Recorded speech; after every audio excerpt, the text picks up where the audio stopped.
Thank you all for being here for Reimagining Social Institutions, which is the second in a series of conversations sponsored by the Social Science Research Council and Sage Publishing. I'm Alondra Nelson, president of the Social Science Research Council. We are a US-based international research nonprofit that works to support research and researchers and to galvanize social research and knowledge for the public good. And I'm delighted to welcome you all here for this second conversation on higher education in particular. So we have been delighted to participate and collaborate in this endeavor with Sage Publishing. And I would like to invite Ziad Marar, President of Global Publishing at Sage, to make a few remarks.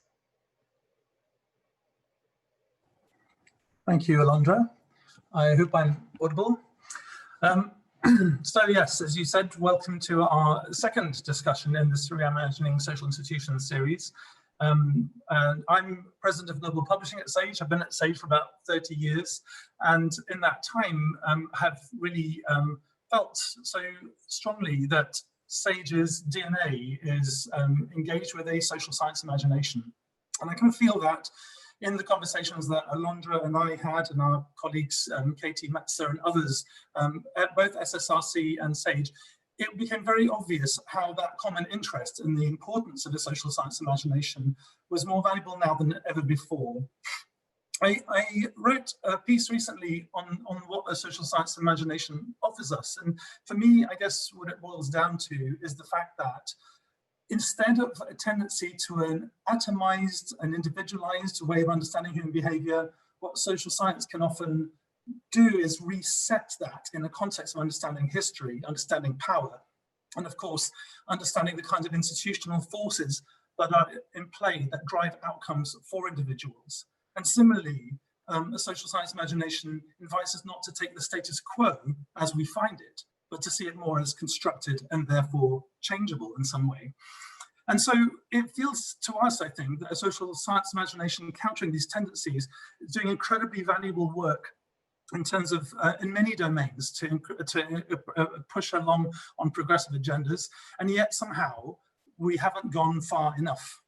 And of the various domains, probably none is more significant than the appalling fact of racism, which continues to disfigure and scar our society and our culture to such an extraordinary degree, to have such repeated disappointments, to be reminded that so much more needs to be done, invites a second question for social science, which is not just to imagine and understand and explain, but also to, as a call for arms that was a gauntlet laid down by Alondra back in the summer, to actually go beyond that and to look to actually change, to actually think harder. And what a good way to do that would be to actually look at the nature of social institutions, to understand that change comes by applying that social science imagination to contexts. And so I'm delighted that this conversation has continued. The first one was fascinating on schools. I can't wait for a conversation about higher education. Sage as an academic publisher is so deeply embedded in the higher education environment, and there's so much work to be done. So I'm delighted that we've got such a fascinating range of speakers and cannot wait to have this conversation unfold. Thank you. Thank you, Ziad, for those remarks and for this partnership. I mean, so much of our conversation when we were thinking about this in the summer, as you said, was, I think about our mutual dissatisfaction from where we sit in the kind of ecosystem of social research and social science with, our work being, importantly descriptive and also often importantly diagnostic, but like really not I think being brave enough often to move into the next step, which is sort of how do we change things? And, so here we are, scholars who are experts in analyzing social institutions. And for us, this is an opportunity to have, I think, a really important conversation about what it takes to make social institutions more just, anti-racist, more inclusive, and just, better working for the people who are parts of them. So for our part, at the Social Science Research Council, we started in April a kind of virtual research center on COVID-19 and the social sciences. And that allowed us to engage a lot of colleagues in our community around, how they were thinking about this moment variously. And, we heard from Naila Swad Nasir, who's the president of the Spencer Foundation, who really charged us with, and I'm quoting her here, needing a social science to step into the creative, innovative work of reimagining social institutions, close quote. And the anthropologist Annalise Riles, who's Associate Provost for Global Affairs at Northwestern University, also in the United States, threw this gauntlet down for us. She said, I think it's really important that universities grasp the historic nature of this crisis. For her, it was both the public health crisis and the crisis and racial justice and racial injustice issues, and open themselves up to reimagining themselves. And the only thing that would really stand in the way of us not doing that is understanding how much around us is changing, and that this change has, and how this change has happened. So really taking up this sort of cri de coeur and this really important mandate, we want to bring together in a series of conversations, this is the second of what we hope will be several more, to really focus on the question of how do we bring our expertise to bear on, again, making stronger, more just and inclusive institutions. So today we're focusing on higher education, a space where many of us, certainly on this panel, sit. But that is facing kind of particular acute stresses in this moment. Most immediately, we saw the stress around sort of how do we continue to teach in colleges and universities all around the world when people are being told, asked, and in some instances mandated to shelter in place, and sort of the immediate crisis of what that's meant. But there's been crises that have been building in the social institution of colleges and universities.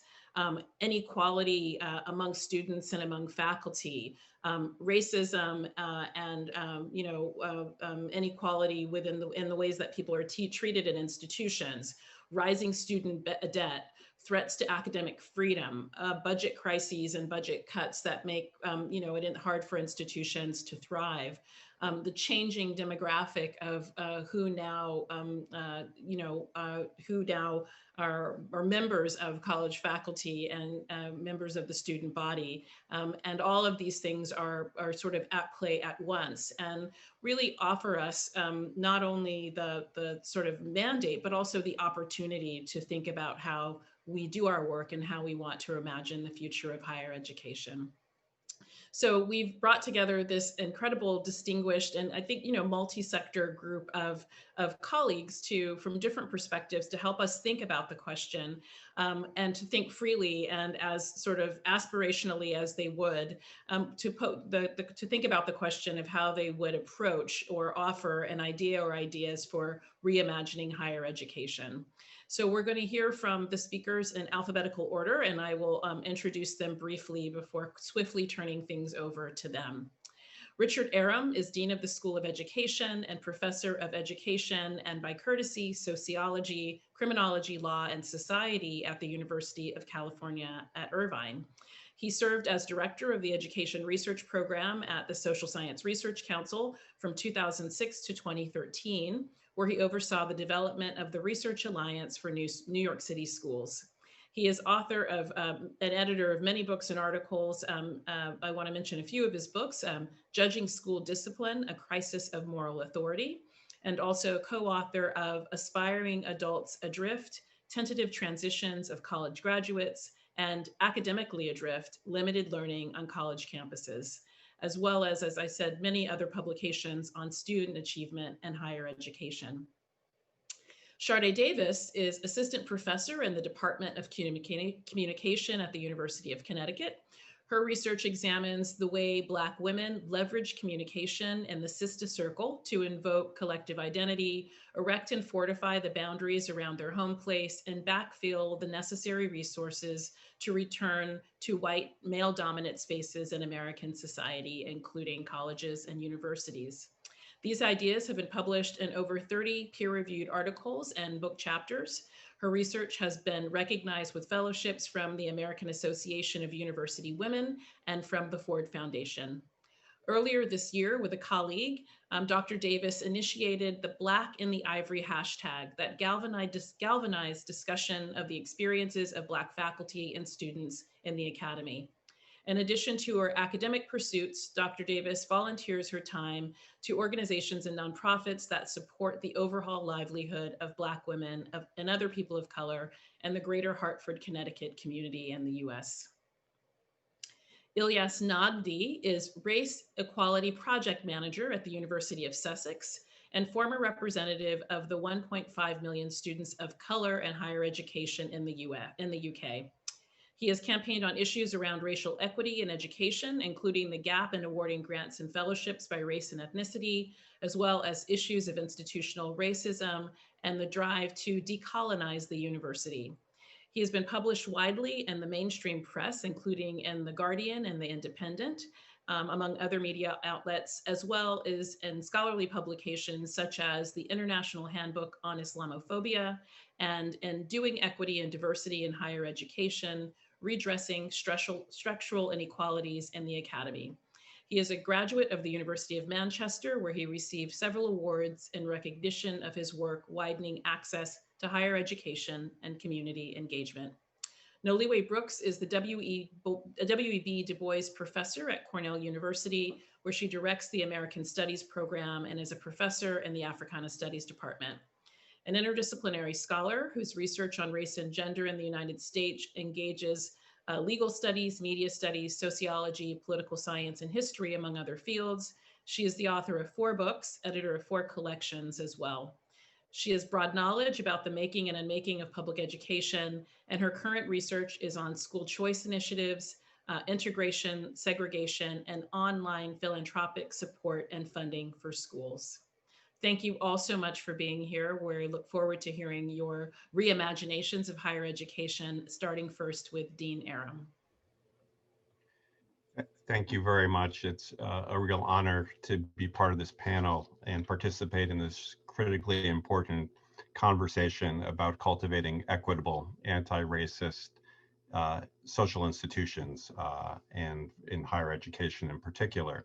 And I wanted to reiterate Alondra's introduction that this is a moment of incredible opportunity and challenge facing higher education. It's an opportunity because there's discussions like this occurring throughout higher education about how to reimagine our institutions to make them more equitable, just places. And it's really heartening to see these discussions occurring throughout the sector.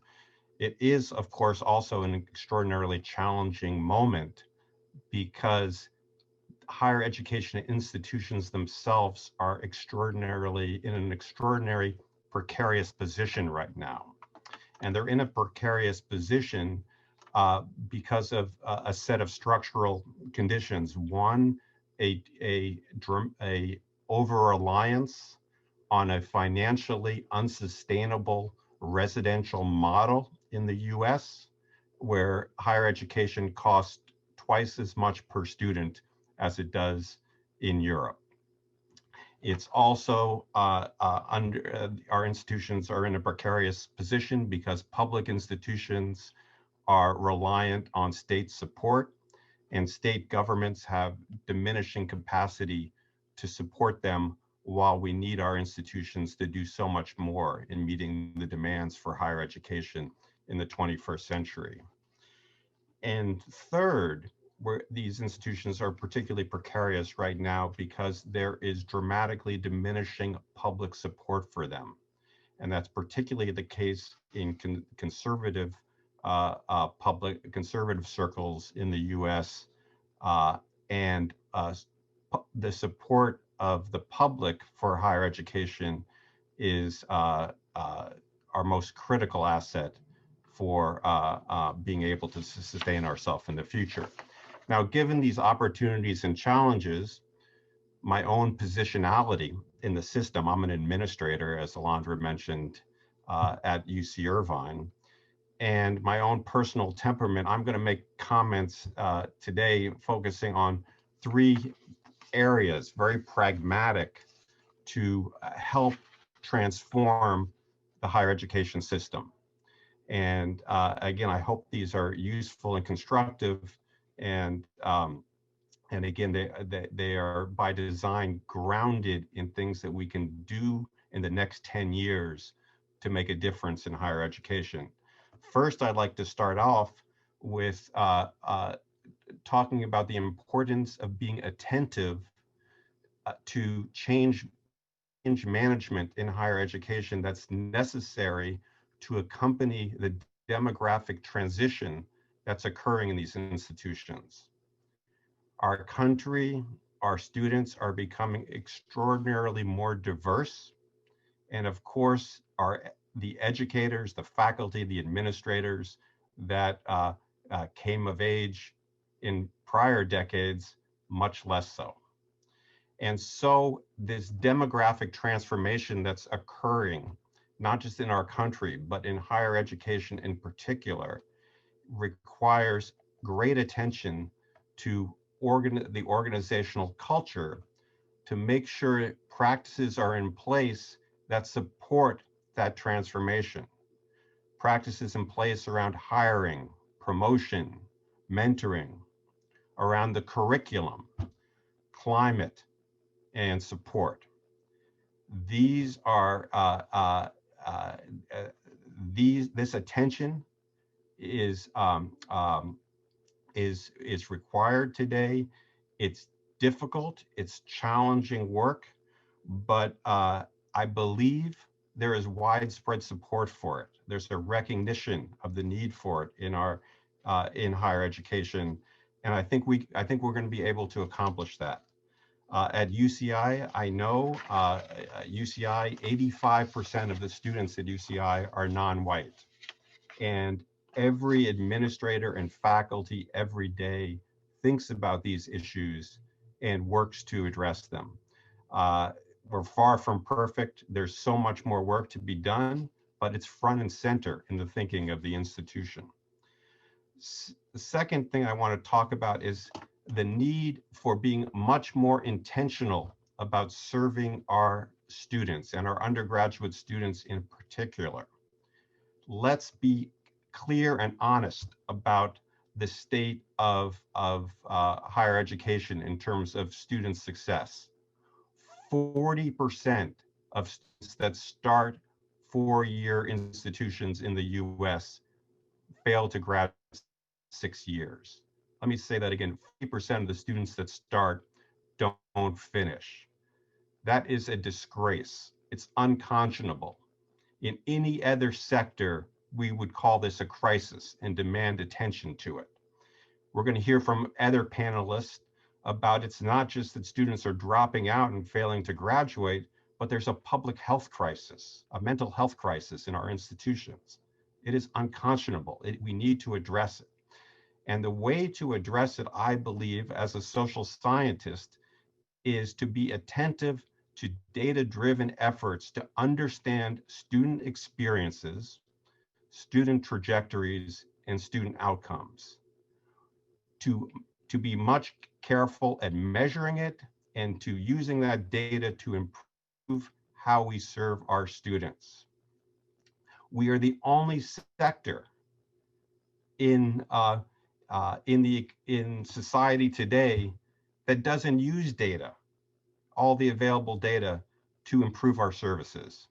And again, we can't afford to do that going forward in the future. Too many students are failing, and it has a disproportionate impact, of course, on non-white students and first-generation students. So again, let me give you a concrete example at UCI.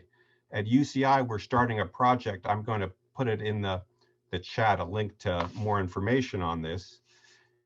At UCI, we are creating a state-of-the-art measurement system where we integrate data on student experiences, trajectories, and outcomes. And by integrating data, I mean we take advantage of all the administrative data in the system every time a student interacts with student support services, with academic advisement. We also are able to measure for every course that every student takes in the LMS system, the learning management system, whether or not they're academically engaged in that class. We survey students. We ask them about things like, are you experiencing discrimination and microaggression at UCI? We provide state-of-the-art assessments we've built with ETS that measure not just critical thinking and gains in critical thinking, but also perspective taking. Can you in a scenario take the perspective of someone different than yourself? We assess them on collaborative problem solving. Can they work together in groups with people different than themselves?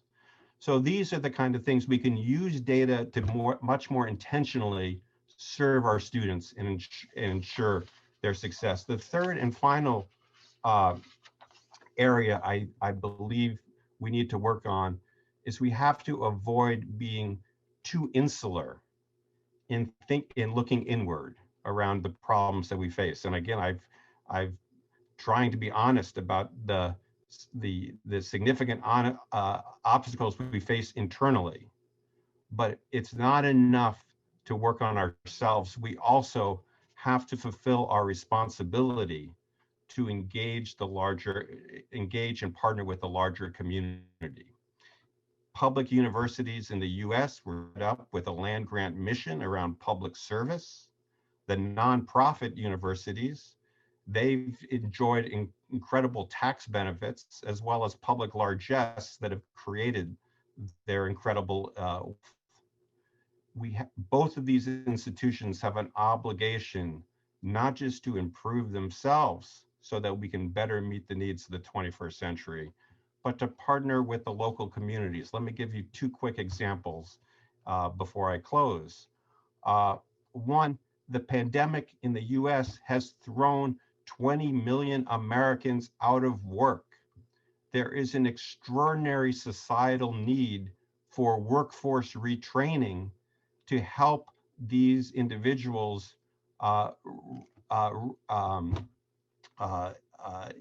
attain labor market success in the future. Higher education institutions at this moment in time should not just be asking Congress to support them. They should be saying, how can we support society and respond to the societal needs that we are facing in our communities? We can also think in more daily activities about how our students and our grad students in particular can engage in supporting the local community. Again, at UCI, I'll give you two examples. In our public health program, the grad students are working with the county health authorities on contact tracing for the county. In education, we have our doctoral students embedded in 10 local public schools doing research practice partnerships that the local site school authorities have identified as critical to improving practice in those institutions. So we need to engage in the community partnership as well. So again, I think these are the three areas that higher education needs to transform itself. It needs to be, again, attentive to change management to address the demographic transformation that is well underway. Two, we need to engage in data-driven continuous improvement efforts to ensure student success, to be much more intentional about how we're working to support students.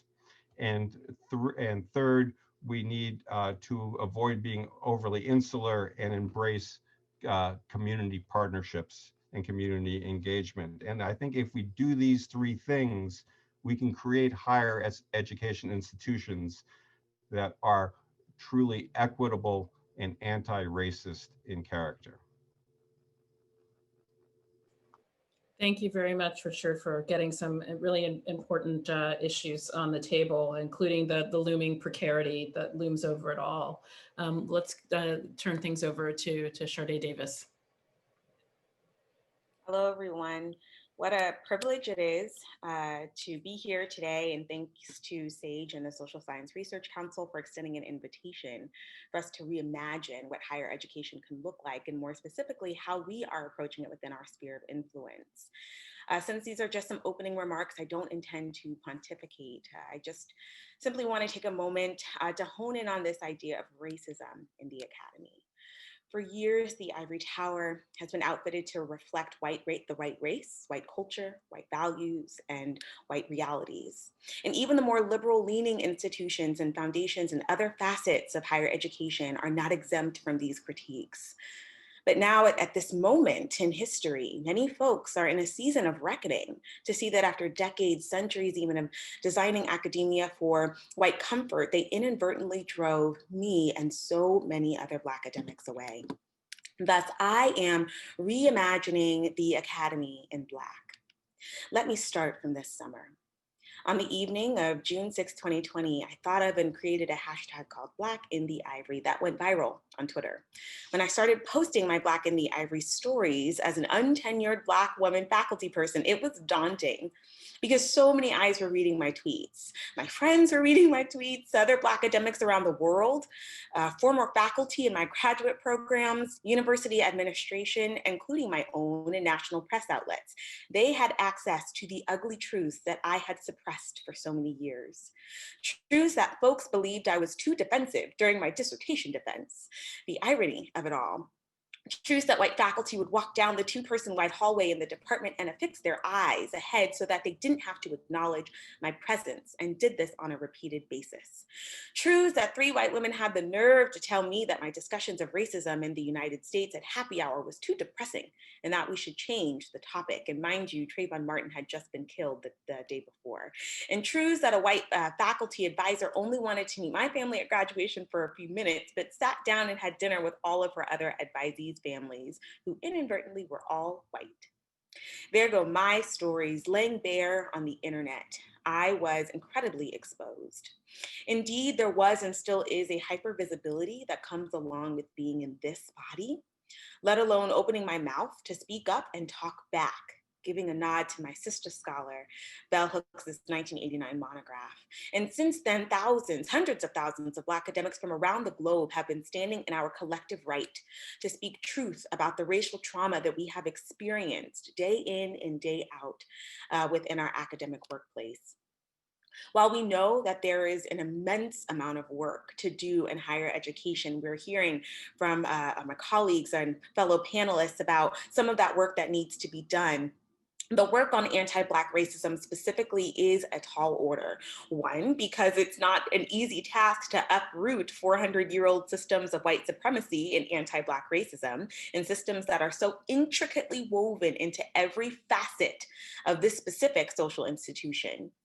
But 2, it's a tall order because there are white scholars and non-Black scholars of color who believe that focusing efforts, time, institutional resources, and national attention on anti-Black racism is an unnecessary endeavor. In fact, I have encountered a few individuals who have dangerously communicated a POC, or people of color solidarity rhetoric, to pivot the discussion away from Black-only initiatives, making clear that we should not leave out other communities of color in this work. While unity and solidarity is paramount in subverting systems of oppression, we are in systems of racism. We are in a moment where the focus should necessarily remain on Black academic experiences and needs. So what does it mean to reimagine the academy in Black? Well, first, let me just tell you, this was such an interesting exercise to think about and envision what it could look like, what I would like for it to look like. So just off the top of my head, I envision white academics stepping down and or not taking positions, new positions, because they know that there is a Black colleague who is just as, if not more qualified and should be in that position, but was conspicuously overlooked. I envision department chairs protecting their Black women faculty persons, specifically from an inordinate amount of service that is formally recognized, but also so much of the informal service that we do that goes unnoticed. And if changes to service cannot be made, honoring the work that she does in other ways, such as merit or special merit or consideration of this work in the PTR process. I envision administrators fully leaning into this idea of equity and dedicating research funding that is specifically for Black faculty, postdocs, and graduate students. I envision directors creating events such as lunches and town halls for Black academics to network, to strategize, and to fellowship, and supporting this space with institutional dollars year after year. I also envision my white colleagues respecting our decisions to not attend the end of semester barbecue at someone's house, because we need time away from whiteness for our own self-preservation. Much of this work is outward facing, and it's been an honor to advocate for these changes at various levels at my own institution, alongside my BIPOC colleagues, as well as my CDO, president, provost, and vice presidents. And I've been doing this well before even the hashtag, so I'm happy to share more about that and the activities and the initiatives during the Q&A if folks would like to hear more. But I would be remiss if I didn't share that my heart and my passion is also really inward facing. The hashtag created this really interesting fishbowl configuration where we as Black academics were engaging in intra-community conversations in front of a sea of spectators. I'm thankful that the conversations activated something in our colleagues around the world and motivated them to take up the cause of being a co-conspirator in this work. But as I imagine the Academy in Black, I realized that Black academics, we need our own space to speak unapologetically, to seek out and distribute the hidden curriculum, the hidden curriculum that is hidden for a reason, right? It's a way of continuing to subjugate us. It's a way from keeping us from matriculating and reaching certain levels of success that, again, some of our other peers are able to achieve more easily. And a space where we can be our full selves, because I know all too well that to be a Black academic, it means that the Academy only wants a portion of me. For instance, the institution likes my drive, my grind, my dependability, and other characteristics associated with the strong Black woman controlling image, giving a nod to my other sister scholar, Patricia Hill Collins. But it doesn't want my opinions, my thoughtful critiques, and my sharp tongue. Again, giving nod to bell hooks. Fortunately, this need for our own space aligns so beautifully with my research on communication among Black women and the group dynamics within the sisterhood. And so I've been thinking a lot, taking a lot of time, quiet time, to think about this particular need and what I can do within my sphere of influence to address it. And I can just say, stay tuned, because there's more to come from me on that front. In closing, I'm humbled to have been one of many external forces that kicked open the doors for these critical conversations to occur, and hope that this kind of racial reckoning, critical conversations about anti-Black racism specifically, aren't done in vain. We will see in a few years if willing to walk the walk and make the decisions that are albeit unconventional, countercultural, and subversive, decisions that will make the Academy a more welcoming and inclusive space for Black academics, not only around the United States, but around the globe.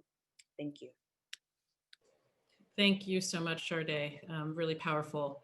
We will turn next to Ilyas Nagdee. Good evening, everyone, or morning or afternoon, depending on where you're joining us from.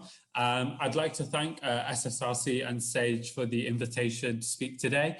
I'll aim to keep my remarks short and hope we can have a richer discussion in the time we have remaining.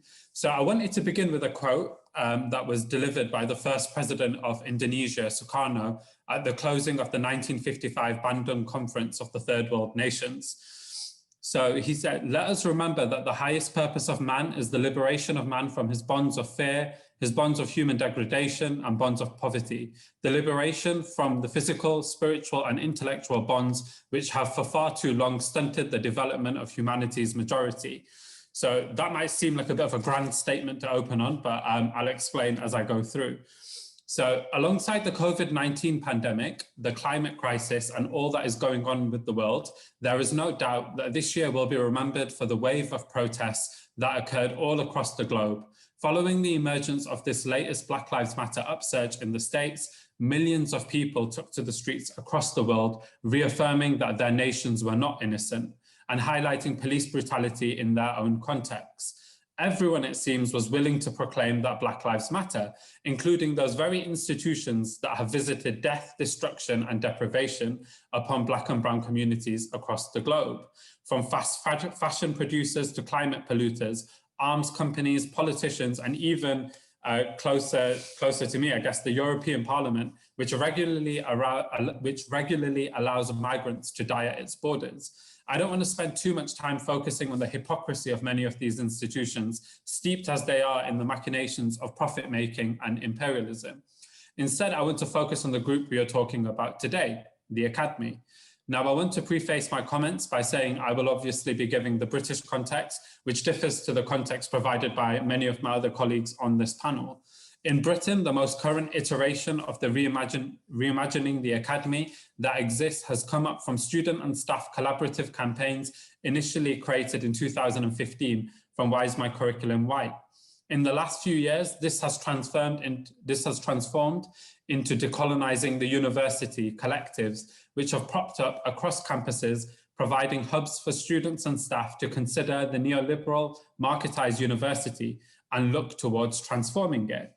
I would say that for me, decoloniality has to be a term that we develop through the course of analyzing the concrete conditions that we live in and analyzing the power relations within our own institutions of education and between our institutions and our communities and the state.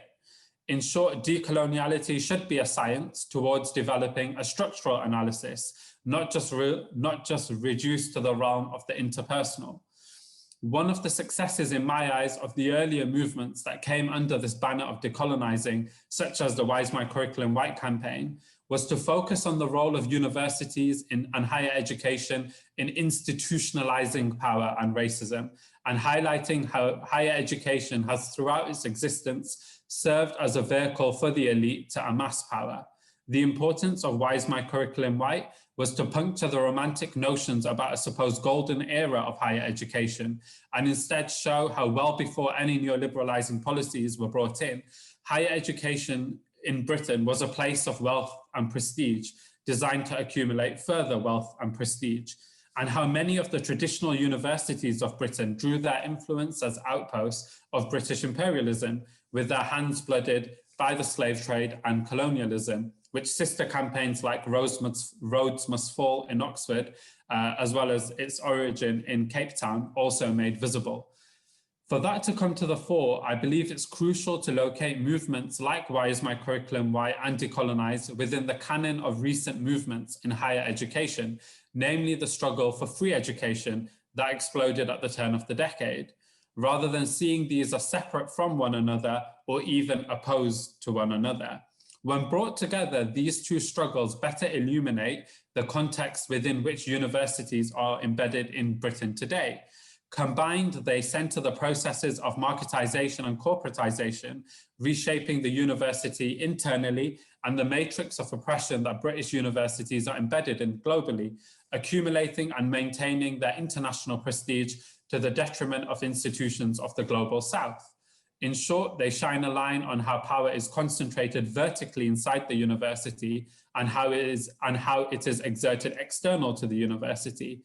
And from that, we understand that to decolonize at root must also mean to democratize. With that in mind, Sukarno's words mentioned at the beginning of my speech become just that much less distant and abstract.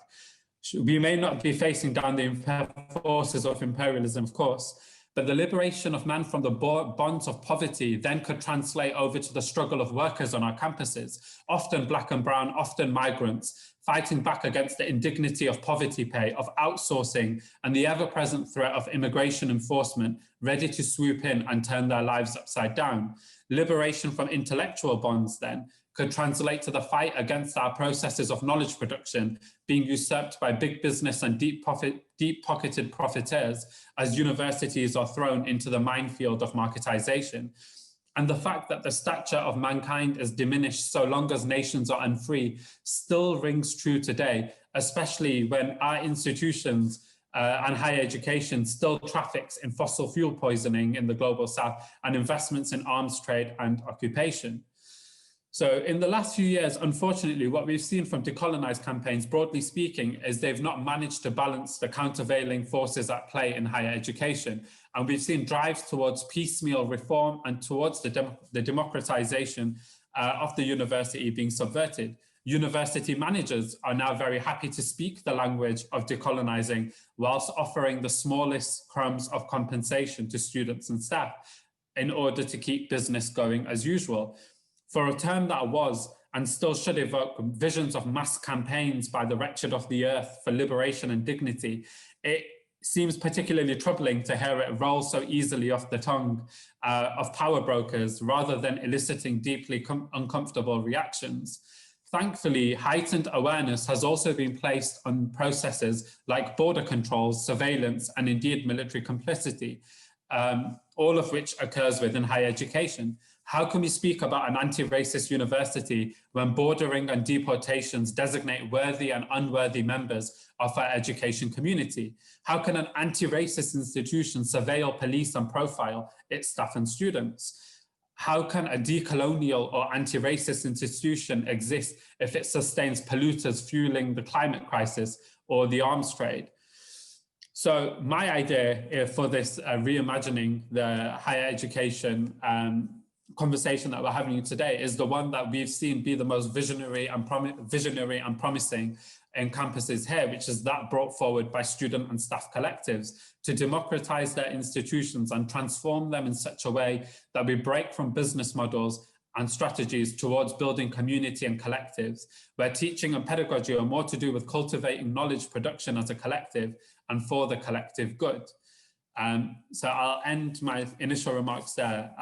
And yeah, thank you again for the invitation. I look forward to the conversation. It'll be a great conversation. Thank you very much, Ilyas. And we'll turn next to Noliwe Rooks.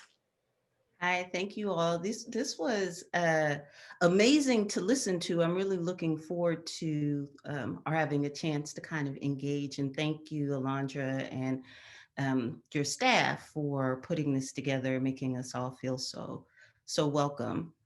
I think, in the interest of time, I'm actually just going to kind of narrate my points. I have two main areas that I want to look at and to think about. And as I was putting my remarks together, I actually did write out remarks. I had that experience that I think some of us have sometime where there was a soundtrack in the back of my head. Perhaps that is just me. Perhaps I should not assume that other people have soundtracks in their head. But as I was putting this one together, what's love got to do with it just kept cycling for me. The idea and the incongruity of the ways that we think about these institutions that we work in, that we send our children to, that we teach in, that we think about, the incongruity of thinking about love as central to that work.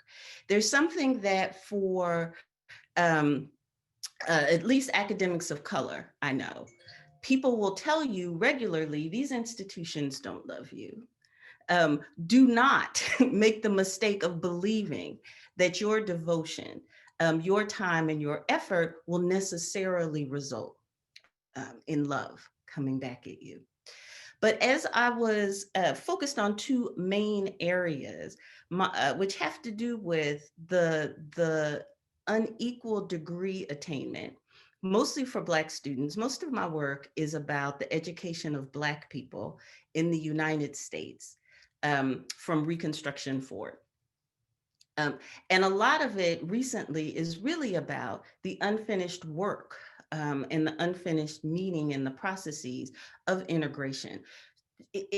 In K through 12, we've really grappled with integrating our institutions in various ways. We have largely failed. That's a whole other conversation. However, there have been court cases, there are novels, there's data sets, like, you know, we think about what it means and why we have not succeeded at integration in K through 12. That's not a conversation that we have very often in higher education. We have it in the moments following protests, generally in the moments following police murders over the years, from the 1960s on college campuses, what happens in communities having to do with power and death and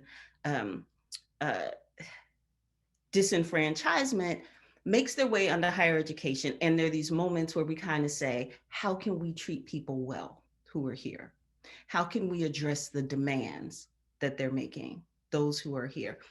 Absent that, it's not clear. We're spending a lot of time on that. So that's one thing that I'm gonna just throw out some, what I call data points. Other people call stories, I call them data points around that.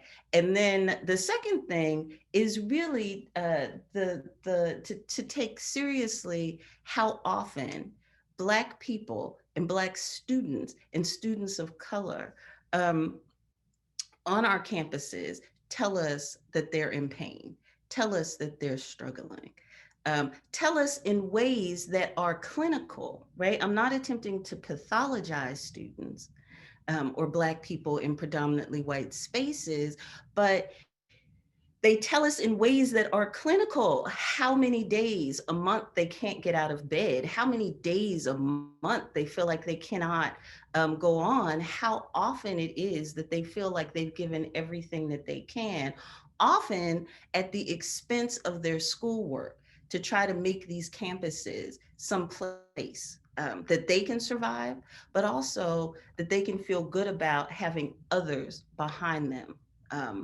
come to. And they're spending a lot of time on it, and it's the same kind of thing. So those are my two big things. And the big question again, soundtrack, what's love got to do with it? Does an ethic of love, how do we define it? Is diversity, is inclusion, is belonging actually dancing around something else that we would do well to pay attention to? Something more fundamental than do you belong? Do I have an ethic of care that I could call love? So the first really just has to do with always wanting to raise the ways that structural inequality impact who even shows up on predominantly white campuses. So I'm a graduate of an HBCU. That's a different undergraduate undergrad. That's a different conversation that at this moment I'm not going to weave through. Maybe in some of our Q&A we can talk some about what we give up and what we get when we enter predominantly white spaces, what we willingly, voluntarily give up for the promises that are out there. But for predominantly white colleges and universities, there's about 4,400 in the United States. And what I want you to think about is the fact that 80% of white students in the United States attend the top 480 schools, roughly, about 480 schools. And the most wealthy of that 80% attend the top 20 or so schools, right? So these spaces are predominantly white.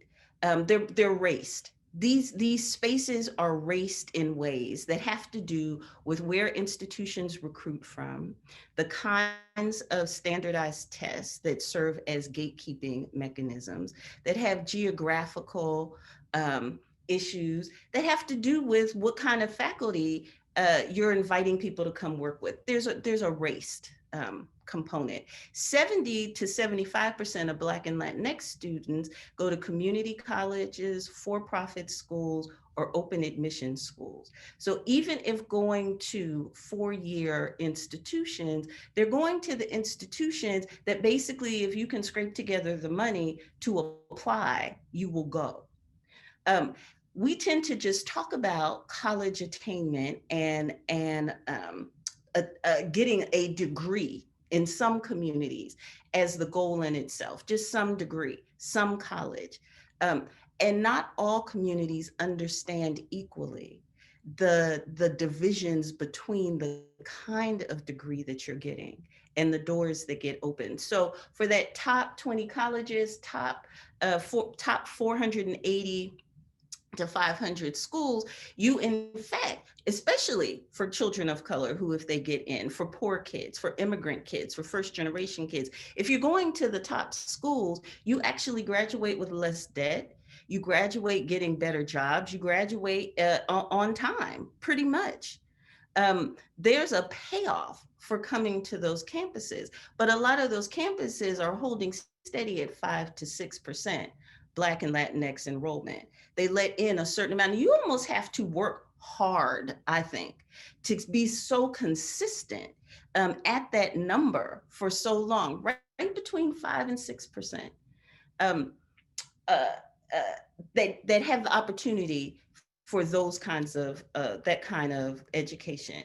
And the amounts of money spent on instruction in those schools is also raised and classed in those same kinds of ways, from a low of $6,000 per student at the most open access kinds of schools to about $27,000 per student at the top 80 schools, about $27,000.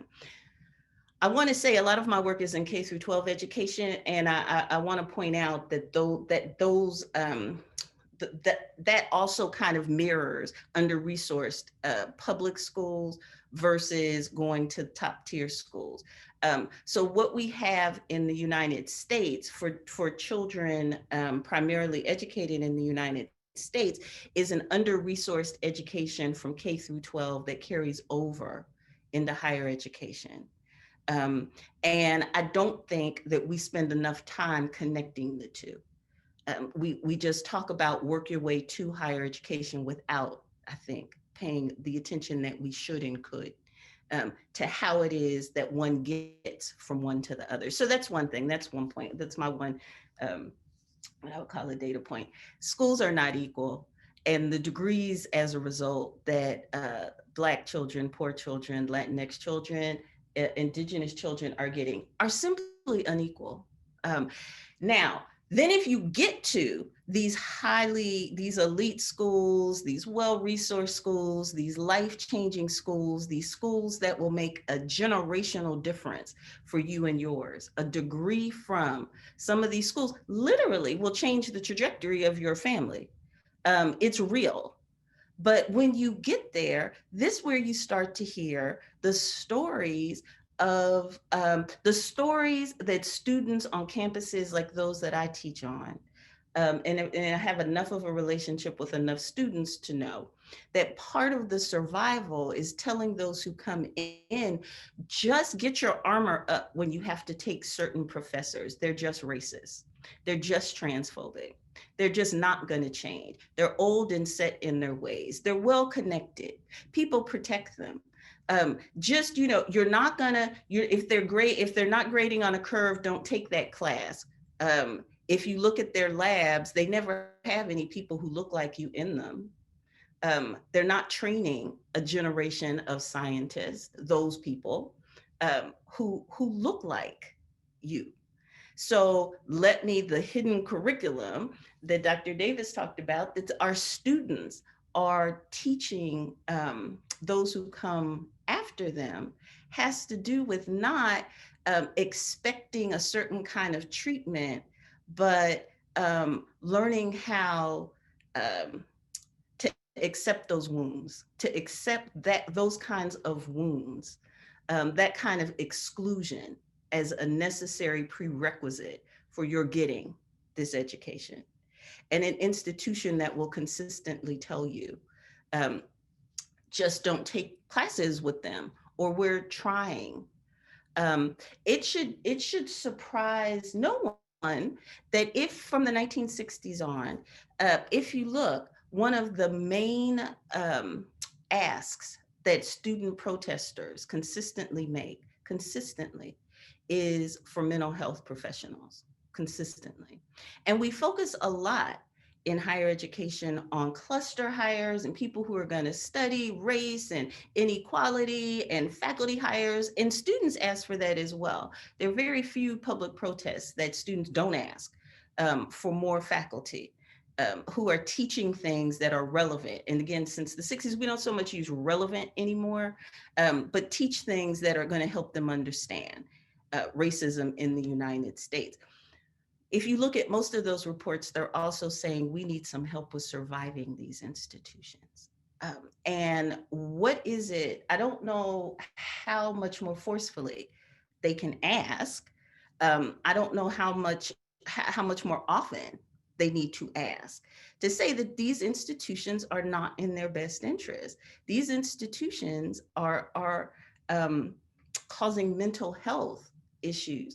These institutions can ask you to push down your humanity in order to survive them. And to be clear, there's some students who think that's great. There's some people who thinks that the dog eat dog, bring it on, competition, I want to stand at the top of the heap, whatever it is, the fire I have to walk through, I'm gonna walk through it and feel good at the end. There are some for whom the conditions of success make them feel great, but there's a whole bunch who are suffering. And so my two big, what should we do? What can we do to reimagine our institutions? One, to take a cold hard look at how difficult it is for so many to get into our institutions, to take a good look at the 2, 3, 4 tier tracks of education that we have. That's something that Bob Moses used to call sharecropper education, as a part of the 1964 Freedom Summer. But how much of our educational practices are bound by a kind of caste sensibility. We are educating people to certain roles. And to the extent that our institutions that we teach at are implicated in that, I'm saying we need to actually take a look at that and either say we are here for the ways that we are stratifying the United States based on education. We're just here for that. That's okay. You know, it may make us feel kind of queasy to say it, but that's just the world, or figure out how to change it. The second thing is to ask ourselves if these institutions, if there's anything about higher education that makes an ethic of love relevant. That's what I got. Thank you so much. So the Q&A has been very active. There's lots of questions. I'm going to try to start by kind of synthesizing a couple, what I take to be kind of two issues that are raised, that we'll go to all of you, starting with Richard. And I guess the question, I would phrase it this way: the double-edged sword of community and of data. So each of you in your own way, I think, raised community. Richard was, I guess I want to sort of also bring into our conversation the great Nancy Cantor, who is the chancellor of Rutgers Newark, who talks about the university as this third space, as, this kind of necessary anchor. We know in some of our communities, the university is, or universities in a place like New York City, is one of the top employers in the entire city or an entire region. So they're part of the community in that way. Noliwe posed to us, and Charde sort of similarly, the sort of cost of what people have to give up to enter community of higher education.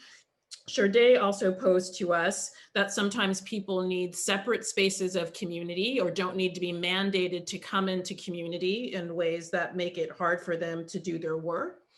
Ilyas brought for us an idea of community as being liberatory. So he counterposed a business model of higher education that was constraining, and then sort of pointed to a kind of communities and coalitions as a model for a more liberatory higher education.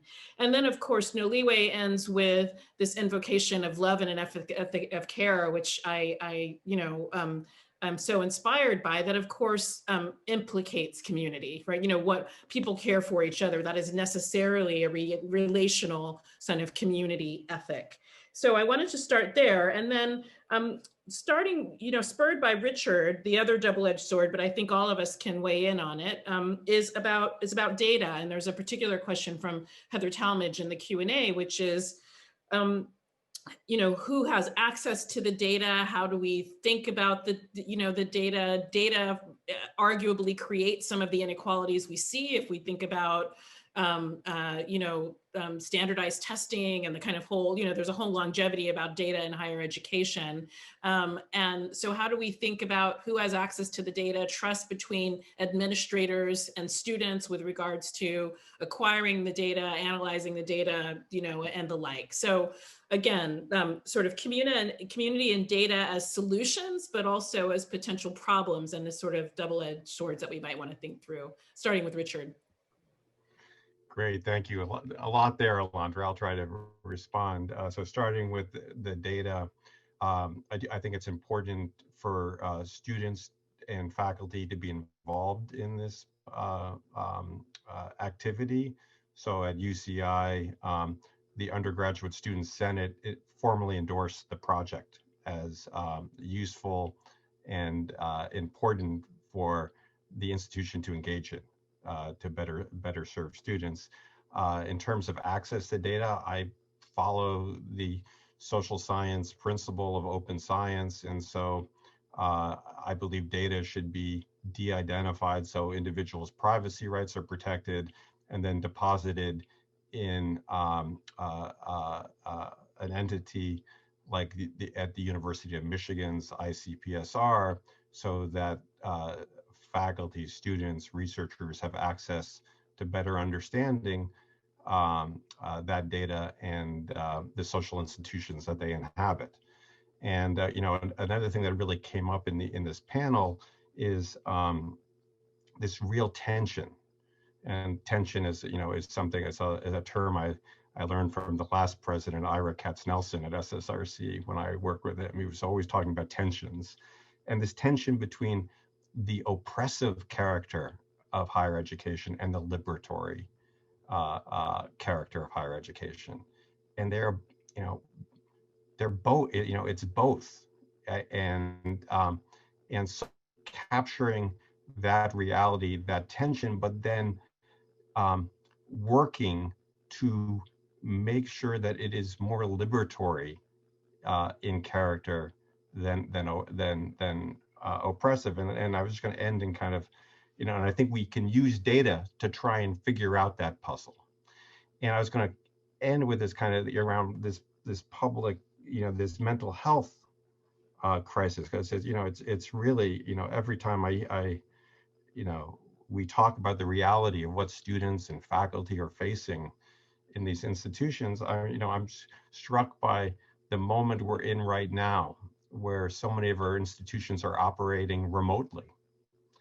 And isn't it an interesting opportunity to understand how students are faring with remote instruction in terms of their mental health? I mean, it's during a pandemic where communities are impacted and people are facing all sorts of stress and tension that has nothing to do with higher education itself. But isn't this an interesting opportunity to also study what it means to separate kind of the residential piece of higher education experience that, again, is both oppressive and liberatory in character, to strip that away for a moment and see how students are progressing. And what's interesting at UCI is it appears that the attrition rates are lower, students' GPAs are higher, and credit accumulations are higher. Students are, in terms of their traditional measures of academic progress, are remarkably doing extraordinarily well during these challenging times. And I think we really need to understand why, and then use that knowledge to help us improve how we're serving them when the pandemic is over. Thank you. Charde? When I think about this idea of data, and kind of going back to some conversations I've had recently with some of my sister scholar collaborators about epistemic exclusion, data, research, social scientific approaches some might consider to be kind of the gold standard, right? Thinking about surveys, for example, and again, kind of more even quantitative methods. And so when certain kind of data is yielded, people, how do I say, again, I think of it as a gold standard, right? They think of it as kind of subjective, or excuse me, objective, and making sure that with any decisions that are made, that it is supported by that particular right set of data. But I think about two sociologists, White Logic, White Methods book about racism and methodology, about the way in which we approach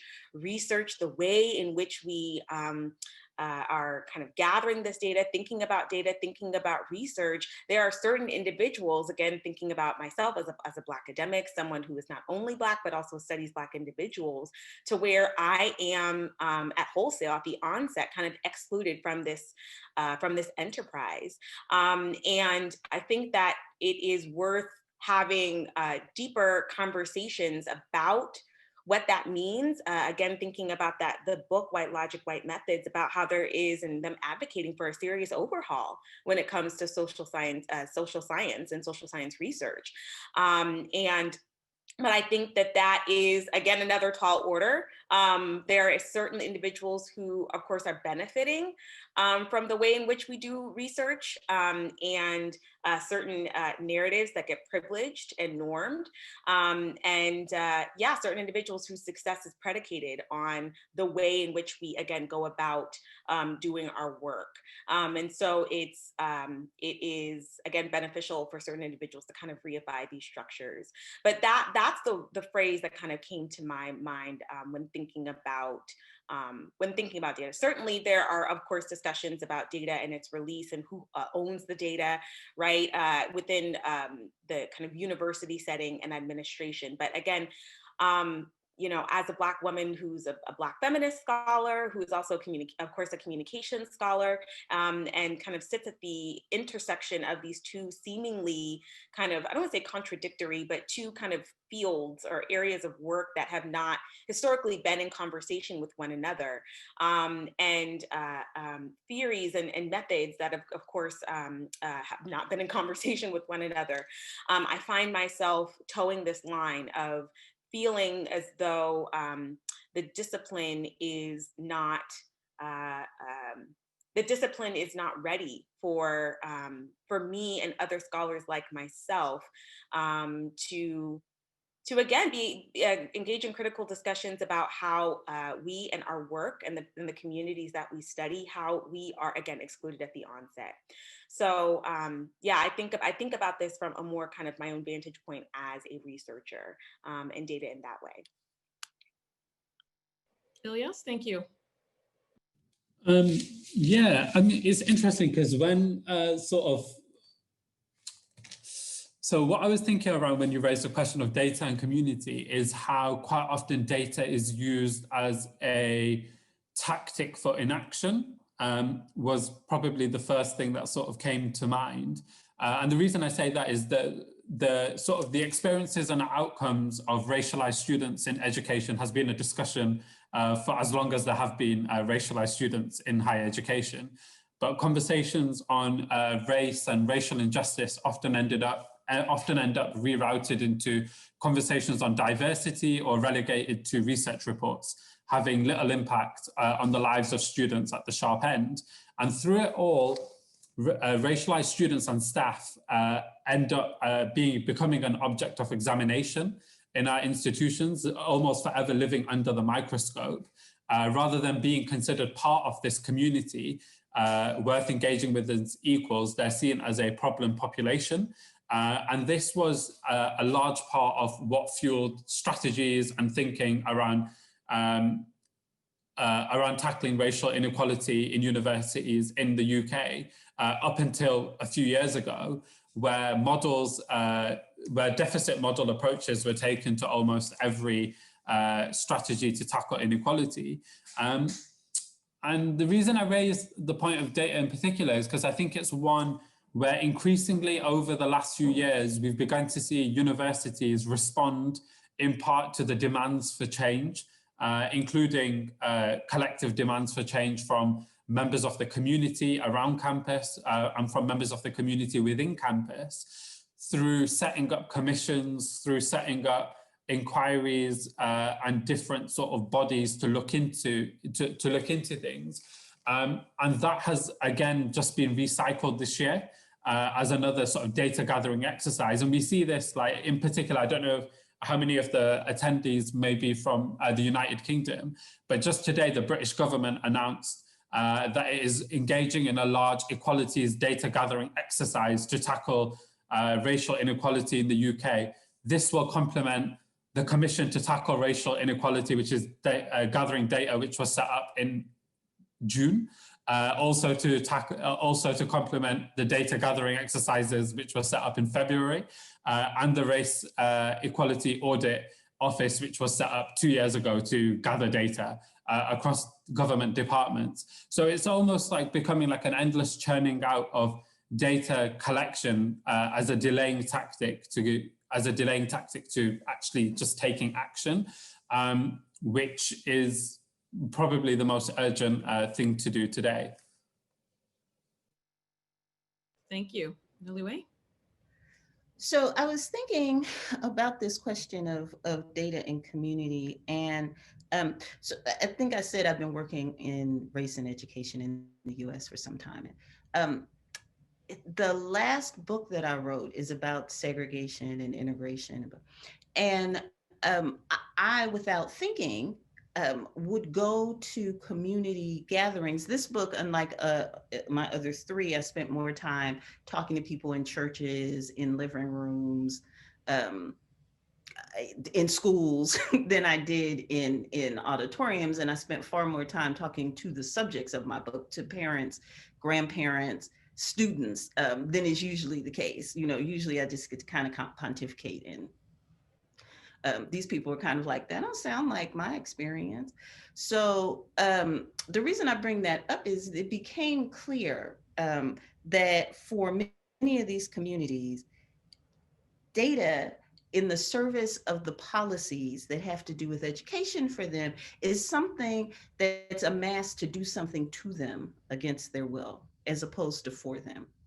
The idea that we're going to collect more information in the kind of community narratives that I found myself engaged with really was, so in their minds, so that you can then justify continuing to do these things that nobody ever asked you to do for them.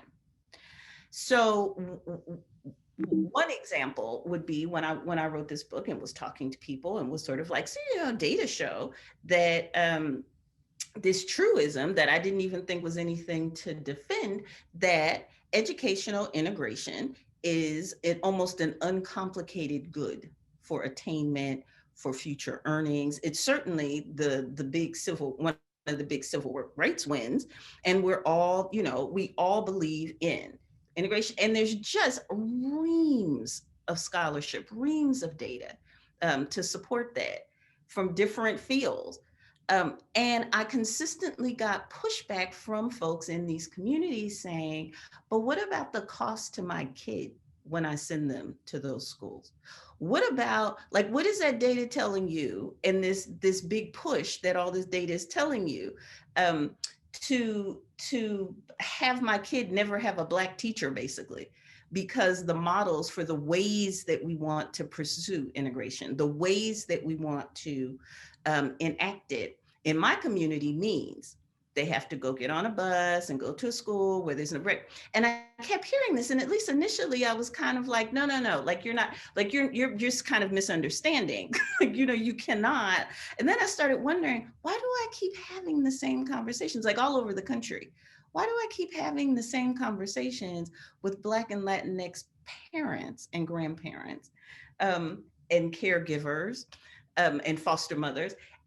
And why am I in this uncomfortable position of telling them that their experience is just wrong, or what they think is just not supported, that they're out of step with what my reams of data is showing? And that made me take a step back, right? And really think about is it the data, or is it a way of bridging the space between what questions have been asked, what data sets have been pulled together, and that step of then figuring out what the impact is on the subjects that have been studied, not the impact for the researcher, who in conversation with other researchers continues to confirm that they're on the right track. But at what point is there a kind of off-ramp to say, all right, is this actually doing what we think it's supposed to do? And so the work I'm doing now is trying to figure out how can we take better care of that impact piece, and of making sure that what we're doing, to the extent that what we think what we're doing is anti-racist, in the service of justice, in the service of realigning the world to be more just, how do we check in from time to time to make sure that the people who we think we're helping have that same kind of view? Thank you. So I'm mindful of time, but let me pose two questions and you can answer one of them if you don't mind, somewhat concisely, given that we're a little bit out of time, but just to bring us back to the central issues here. So one, what advice would you give to students and staff who are putting an effort to address inequality within their institutions, but are faced with walls of bureaucracy and staff within higher positions who view movements such as decolonizing the curriculum as unnecessary? And then second, and feel free to choose one, I began a Black faculty group in our college, but Black faculty refused assistance from the institution to keep their voices pure and unchecked. Do you believe or envision an institution-supported affinity group for Black academics can be, I think, efficacious? Richard? Yeah, I'll take on the first one. So what do you see the people who are frustrated by the slow pace of change in doing this work? You're right to be frustrated. We should be moving quicker. The challenge is organizational change, particularly to focuses on organizational culture. We know in all organizations, and regardless of the issue, is very, very difficult. In fact, there's a lot of organizational theory that suggests organizational cultures really don't change. You have to kind of replace the old organization with new organizations. So this is hard, difficult work, particularly around the issue of culture and practices. I would remind people that there is a demographic transformation underway. And so things are changing. You have a right to be frustrated.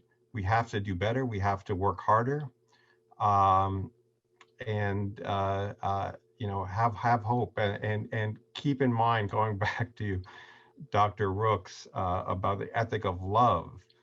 Keep in your hearts kind of the tension between oppression and liberation that is at the core of these institutions, and stay hopeful for the future. Thank you. Charde? The second question really resonated with me, especially because I've been doing this work at UConn with creating our own affinity groups, town halls, councils, and we've had really critical conversations about how our entity and its relationship or not with the university. I can say that I absolutely think that, and I very much respect my colleagues, right, general colleagues at this institution, to say that they don't want university resources. And I think that from a university and perhaps administrator's perspective, I think that's part of being a co-conspirator in this work, is respecting the decision of the community and what that they feel as though they know that they need in that moment. I'm not quite sure who wrote this question, and perhaps it at least came off to me as though it might be someone on the kind of university administrator end. But my thoughts are to continue to respect that decision. I don't think that, respect that decision. I think that with any university and any particular Black faculty entity, it's going to vary from university to university, right? So in terms of university kind of having or giving institutional resources to these groups, I do believe generally that that there should be some institutional resources for these spaces.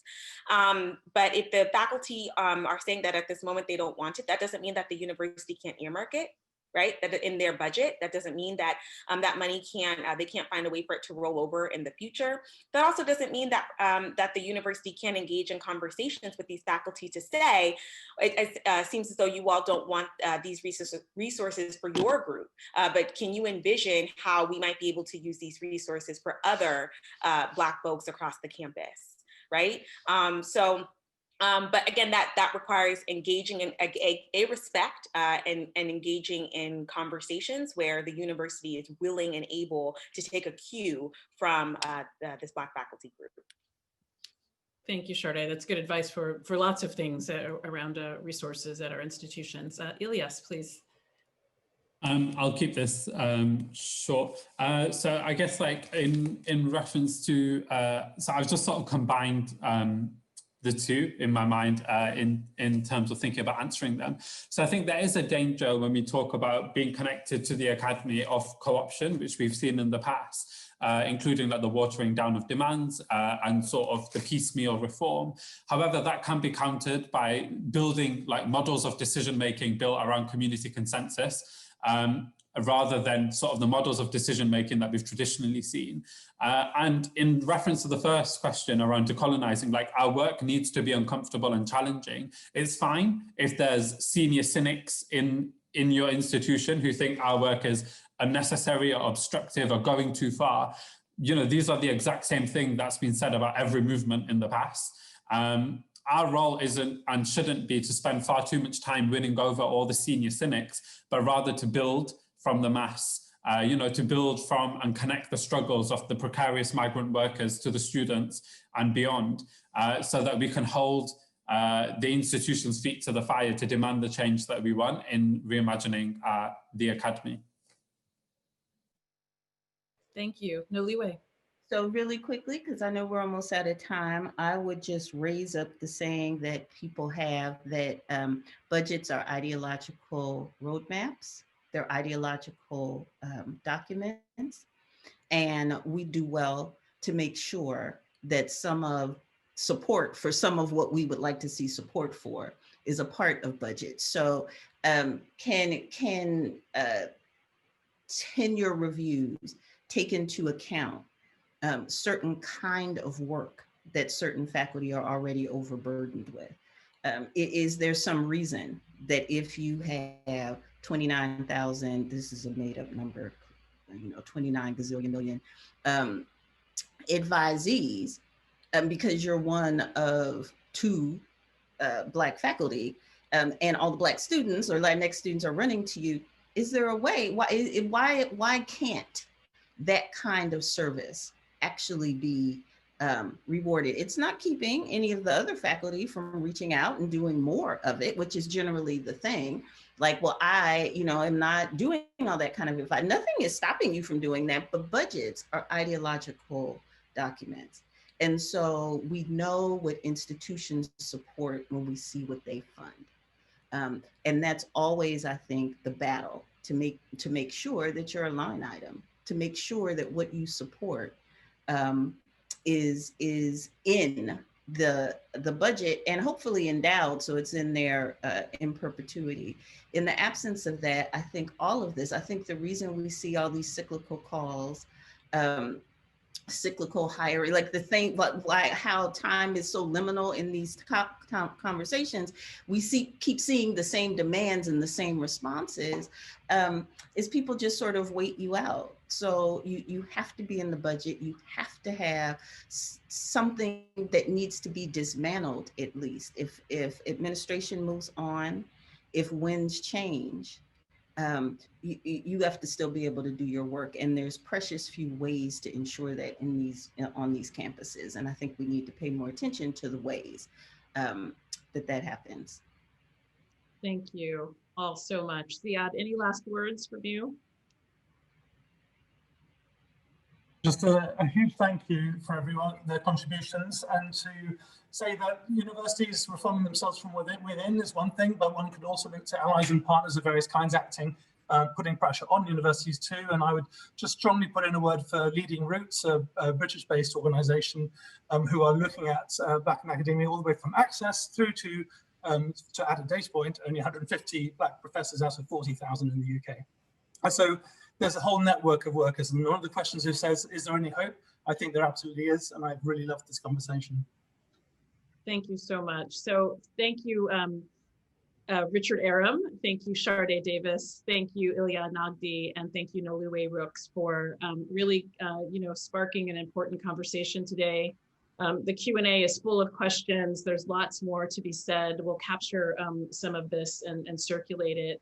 But we're so grateful for really your leadership in the spaces in which you do your work, and for helping us to have this conversation today.